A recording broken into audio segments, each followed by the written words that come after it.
Hello students, welcome to my YouTube channel program. In part 21 we will study group 16 elements. तो हमने group 15 complete किया था. तो group 16 element में सबसे पहले कौन आते हैं? ग्रुप 16 में आते हैं जिसे हम कहते हैं ऑक्सीजन फैमिली. तो बिकॉज हमारा जो पहला मेंबर है वो ऑक्सीजन है, तो पहला है oxygen, then sulphur, then selenium, then tellurium and then polonium. ये सारे एलिमेंट्स को कैल्कोजेंस नाम से भी जाना जाता है. तो एक तो नाम हो गया ऑक्सीजन फैमिली, दूसरा नाम क्या हो गया? कैल्कोजेंस. कैल्कोजेंस का मतलब क्या है? कैल्को मीन्स होता है और, जेनमिन प्रोड्यूसिंग. ज्यादातर जो एलिमेंट्स होते हैं इनके, जैसे ऑक्साइड और सल्फाइड जो होते हैं ओर्स के अंदर, ज्यादातर यही ओर्स मिलती हैं.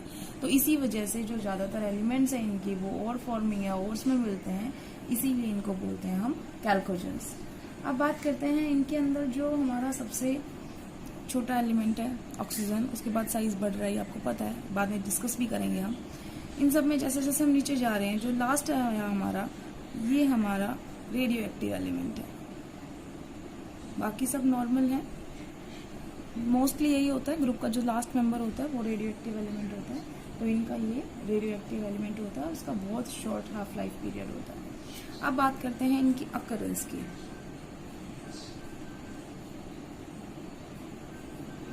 कहाँ कहाँ मिलते हैं? तो जैसे आपको पता होगा, अगर हम पूरी अर्थ क्रस्ट की बात कर रहे हैं तो सबसे ज्यादा मोस्ट अबंडेंट एलिमेंट अगर है कोई इस पूरे अर्थ के अंदर, तो वो कौन है? हमारा ऑक्सीजन. ऑक्सीजन के बाद सेकंड नंबर पे कौन आता है? सिलिकॉन. और थर्ड नंबर पे कौन आता है? एल्यूमिनियम. तो आपके इसमें दो क्वेश्चन होंगे. अगर कोई आपसे मोस्ट अबंडेंट एलिमेंट पूछता है तो आपका आंसर होगा ऑक्सीजन. लेकिन अगर आपसे कोई मोस्ट अबंडेंट मेटल पूछता है तो आपका आंसर होना चाहिए एल्यूमिनियम, क्योंकि वैसे वो एलिमेंट वाइज थर्ड नंबर पर है, लेकिन ये भी नॉन मेटल है, ये सिलिकॉन भी नॉन मेटल है, और ये अकेली तो पहली मेटल जो सबसे ज्यादा मिलती है वो एल्यूमिनियम है, और एलिमेंट में सबसे ज्यादा ऑक्सीजन है. तो इसलिए मोस्ट अबंडेंट एलिमेंट ऑक्सीजन है, और हमारा जो फर्स्ट मोस्ट अबंडेंट मेटल है वो एल्यूमिनियम है. तो हमें ऑक्सीजन फैमिली की बात करें तो हम इसकी बात कर रहे हैं कि ऑक्सीजन जो है पूरे अर्थ में पाए जाने वाला सबसे ज्यादा एलिमेंट है. इसके बाद बात करते हैं जो ऑक्साइड या सल्फाइड होते हैं या सल्फेट होते हैं, ज्यादातर ओर्स के फॉर्म में मिलता है. जैसे हम किसी की लिखते हैं, फॉर एग्जाम्पल हम लेड ग्लांस लिखते हैं, तो क्या होता है? लेड Pb, ग्लांस के लिए आ गया S. इसी तरीके से आपने सुना होगा जिंक ब्लेंड. तो फॉर्मूला क्या होता है जिंक ब्लेंड का? ZnS. SS आ रहा है ना ओर्स में, इसीलिए नाम था और फॉर्मिंग एलिमेंट्स. इसी तरीके से आपने सुना होगा कॉपर पाइराइट. क्या होता है? CuFeS2. अब एक आपने सुना होगा जिप्सम. जिप्सम तो नॉर्मल सबने सुना है, calcium sulphate and 2H2. POP भी सुना होगा, calcium sulphate hemihydrate. Epsom salt भी सुना होगा. ये मैं सब क्यों बता रही हूँ आपको? जस्ट ये बताने के लिए कि इन सब के अंदर कौन प्रेजेंट है? ऑक्सीजन या सल्फर. तो एप्सम सॉल्ट जो होता है उसके लिए है MgSO4 और 7H2. जरूरी नहीं है आपको याद करना, ये वाली चीजें तो आपको पहले ही आपकी जो चैप्टर है मेटलर्जी वाला उसमें आ चुके हैं, तो आपको सेपरेट याद करने की जरूरत नहीं है. सिर्फ इसलिए बताया जा रहा है कि कहाँ कहाँ पर ये एलिमेंट आपको मिलेगा. कोई ऑक्साइड की फॉर्म में, कोई सल्फाइड की फॉर्म में. आपने एल्यूमिना भी सुना होगा, एल्यूमिनियम की सबसे बड़ी और होती है एल्यूमिना और बॉक्साइड. तो Al2O3 सिंपल एल्यूमिना भी लिख सकते हो. अगर मैं बॉक्साइट बोलती हूँ तो इसमें क्या लगा दूंगी मैं? मान लो बॉक्साइट लिख रही हूँ मैं, तो बॉक्साइट के लिए मैं लिख दूंगी Al2O3 और 2H2. अब हमारी अकरेंस भी हो चुकी है. अब आते हैं हम इसकी इलेक्ट्रॉनिक कॉन्फ़िगरेशन पे.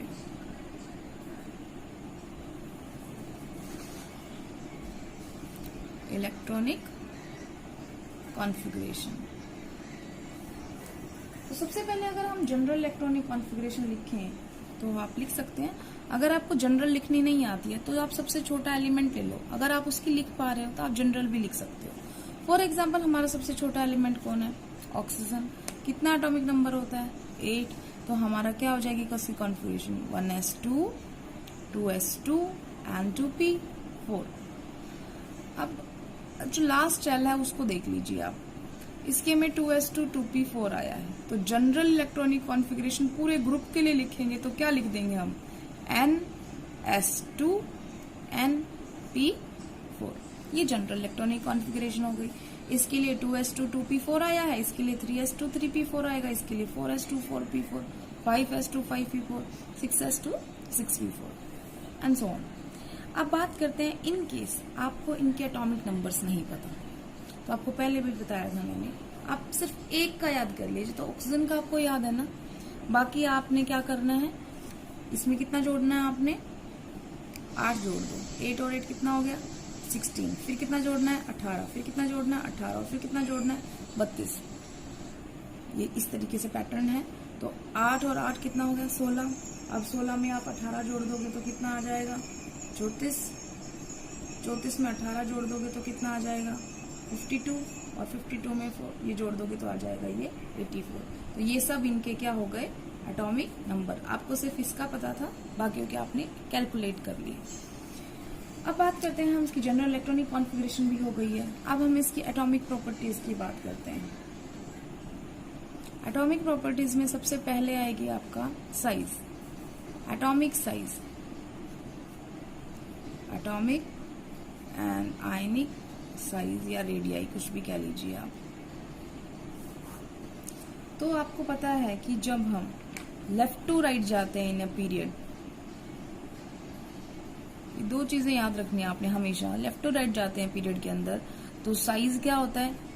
साइज डिक्रीज होता है। क्यों डिक्रीज होता है? क्योंकि इफेक्टिव न्यूक्लियर चार्ज जो है वो इंक्रीज हो रहा है। ये आपको पहले बहुत डिटेल में मैंने समझाया हुआ है, तो आप याद रख लीजिए इस बात को कि लेफ्ट टू राइट जाते हैं तो साइज डिक्रीज होगा क्योंकि इफेक्टिव न्यूक्लियर चार्ज इंक्रीज हो रहा है। और अगर हम ग्रुप में जाते हैं, ये तो हमने किसकी बात की थी? पीरियड की। अगर हम ग्रुप में जाते हैं तो ट्रेंड कहता है कि टॉप टू बॉटम जब आप जाओगे तो साइज क्या करेगा? इंक्रीज करेगा। क्यों? क्योंकि नंबर ऑफ शेल क्या हो रही है? इंक्रीज हो रही है। Got it? ये तो जनरल कंसेप्ट है। अब बात कर रहे हैं, अगर आपसे कोई बात करे साइज के ऑर्डर के हिसाब से, ग्रुप 15 और ग्रुप 16 में से किसका साइज छोटा होगा? छोटा या बड़ा, कोई भी पूछा तो अब ये 15 है, फिर 16 आएगा, फिर 17, फिर 18 आएगा। इसका मतलब हम किस में चल रहे हैं? पीरियड में। और पीरियड में चलते हैं तो साइज क्या होता है? कम होता जाता है। तो साइज कम होता जाता है तो किसका ज्यादा हुआ? ग्रुप 15 एलिमेंट का साइज ज्यादा होगा ग्रुप 16 की वजह से। रीजन क्या है कि जब यहाँ जा रहे हैं तो इसका न्यूक्लियर चार्ज कम है और इसका न्यूक्लियर चार्ज ज्यादा हो गया, तो इफेक्टिव न्यूक्लियर चार्ज इसका मोर है और इसका इफेक्टिव न्यूक्लियर चार्ज लेस है, तो साइज इसका बड़ा होगा और इसका साइज छोटा होगा। अगर हम ग्रुप में जाते हैं, for example oxygen, sulphur, selenium, tellurium, polonium, तो जैसे जैसे हम नीचे जा रहे हैं, अभी आपने कॉन्फ़िगरेशन लिखी थी, यहाँ पर हम सेकंड शेल भर रहे हैं, यहाँ पर थर्ड, फोर्थ, फिफ्थ और सिक्स्थ भर रहे हैं। तो जब शेल ऐड हो रही है तो साइज भी ऐड होगा। तो इसका मतलब अगर हम लिख दें इनको तो सबसे बड़ा साइज किसका होगा? सबसे बड़ा साइज इसका होगा और एंड सो ऑन। तो इसका मतलब इस पूरे ग्रुप में सबसे स्मॉलेस्ट साइज किसका है? ऑक्सीजन का। और सबसे लार्जेस्ट साइज किसका है? पोलोनियम का। Got it? अब बात करते हैं हम इसकी आयनाइजेशन एनर्जी की।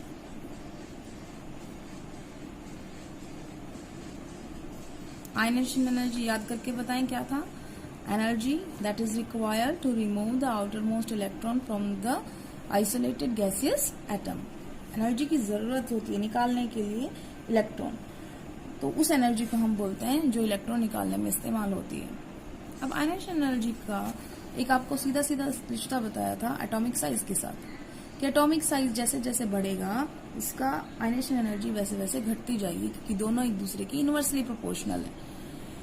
तो अगर आप ग्रुप में जा रहे हैं, ये तो साइज का ऑर्डर था ना हमारा, ये तो साइज का था। अगर मैं आयनाइजेशन एनर्जी का ऑर्डर पूछूं आपसे तो क्या होना चाहिए? साइज सबसे बड़ा किसका? इसका। तो आयनाइजेशन एनर्जी सबसे कम होनी चाहिए। ऑक्सीजन का साइज सबसे छोटा था तो आयनाइजेशन एनर्जी सबसे ज्यादा होनी चाहिए। तो ये ऑर्डर होगा आपका जब आप जाओगे ग्रुप में टॉप टू बॉटम। अगर हम बात कर रहे हैं ग्रुप 15 और ग्रुप 16 की आयनाइजेशन एनर्जी की, इसे थोड़ा ध्यान से देखिएगा। ग्रुप 15 और जो ग्रुप 16 है, जो 15 ग्रुप है उसके अंदर जनरल कॉन्फ़िगरेशन आती है आपकी NS2 NP3। इसके अंदर आपकी कॉन्फ़िगरेशन आती है NS2 NP4। इसका मतलब क्या हुआ कि जब पहला इलेक्ट्रॉन निकालोगे आप, फर्स्ट आयनाइजेशन एनर्जी की बात कर रही हूं मैं, पहला इलेक्ट्रॉन निकलेगा, इसका तब निकलेगा जब हाफ फिल्ड कॉन्फ़िगरेशन है, और इसका निकलने के लिए ये चौथा इलेक्ट्रॉन है, निकालना आसान होगा। तो वैसे तो पीरियड में जब जाते हैं तो साइज डिक्रीज होने की वजह से आयनाइजेशन एनर्जी ज्यादा होनी चाहिए थी। किसकी? इसकी होनी चाहिए थी, होती नहीं है। किसकी ज्यादा होती है? इसकी ज्यादा होती है। रीजन क्या है? इसकी कॉन्फ़िगरेशन, हाफ फिल्ड कॉन्फ़िगरेशन इसको ज्यादा स्टेबल करती है। इस वजह से ये नहीं चाहता कि इसका ये इलेक्ट्रॉन जाए, तो ये वाले में ज्यादा मेहनत करनी पड़ेगी। जबकि इस केस में क्या है, इसका एक इलेक्ट्रॉन निकलते ही इसकी ये कॉन्फ़िगरेशन आ जाएगी।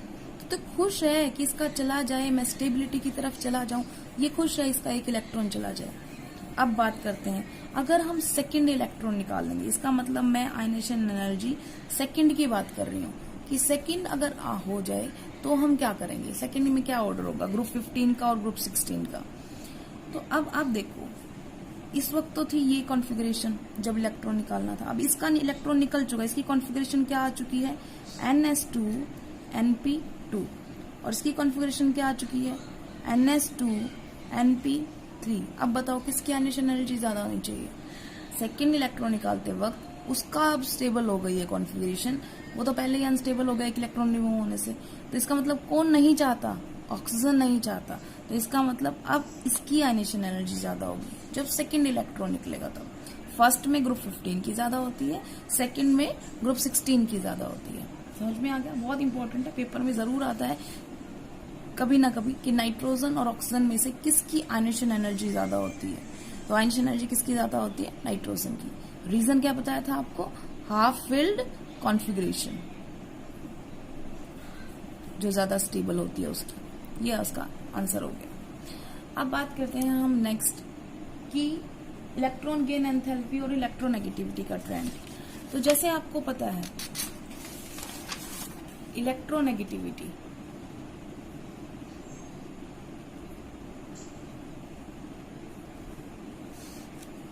तो इलेक्ट्रोनेगेटिविटी क्या थी? Tendency to attract the shared pair of electrons. ये भी क्या होता है? इनवर्सली प्रोपोर्शनल किसके? साइज के। तो अभी साइज का ट्रेंड आपने लिखा था, क्या था? ऑक्सीजन, सल्फर, सेलेनियम, टेलुरियम और पोलोनियम। साइज का ट्रेंड था ये। तो इलेक्ट्रोनेगेटिविटी का ट्रेंड बता सकते हैं आप क्या होगा? इसका साइज छोटा है तो इलेक्ट्रोनेगेटिविटी का ट्रेंड क्या होगा? इसका साइज था छोटा, अब इसकी इलेक्ट्रोनेगेटिविटी क्या होगी? ज्यादा। एग्जैक्टली उसका रिवर्स आपने कर देना है। समझ में आ गया? इसी तरीके से हम आते हैं इलेक्ट्रॉन गेन एंथैल्पी।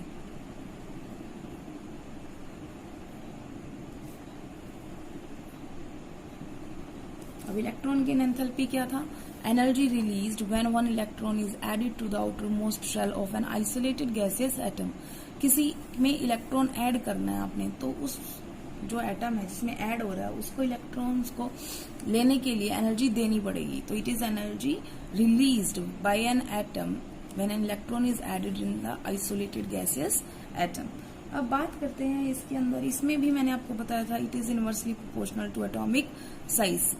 तो सेम यही होगा, साइज ये है तो इलेक्ट्रॉन गेन एंथैल्पी का ऑर्डर भी क्या हो जाएगा? एग्जैक्टली इससे मैच करेगा, सेम टू सेम। तो ये ऑर्डर होगा इलेक्ट्रॉन गेन एंथैल्पी, या दूसरा नाम इसका है इलेक्ट्रॉन एफिनिटी। हमारी एटॉमिक प्रॉपर्टीज कंप्लीट हो गई हैं, बाकी हम physical and chemical properties next part में करेंगे। Thank you.